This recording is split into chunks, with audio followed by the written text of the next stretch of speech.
Visit വിസയിൽ വന്ന ഒരു വ്യക്തിക്ക് കഴിഞ്ഞ ദിവസം ചെലവായത് 5000 ദിർഹംസ് ആയിരുന്നു. എന്തിനാണെന്നല്ലേ? വിസിറ്റ് വിസയിൽ വന്ന് ജോലി ആവുന്നതിന് മുന്നേ തന്നെ ഓവർസ്റ്റേ ആവുകയും എന്നിട്ട് ഫൈനോട് കൂടി തന്നെ ഇവിടെ നിൽക്കുകയും ജോലി ആയിട്ട് വിസ എടുക്കുന്ന രീതി പലരും ചെയ്യാറുണ്ട്. പക്ഷെ ഇത്തരത്തില് ഓവർസ്റ്റേ ആയിട്ട് നിൽക്കുന്ന ആളുകളുടെ എണ്ണം ഒരുപാട് അധികം വർദ്ധിച്ചുകൊണ്ട് തന്നെ ട്രാവൽ ഏജൻസികളുടെ വിസ പെർമിറ്റ് റദ്ദാക്കുകയും പുതിയ വിസകൾ അവർക്ക് ലഭിക്കാതെ വരികയും ചെയ്യും.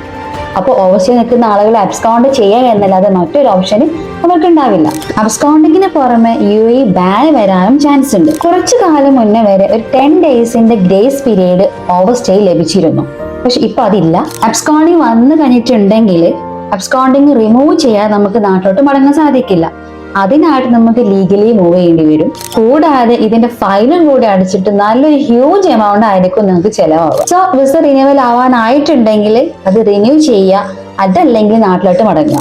Wish for your goodness, follow for more.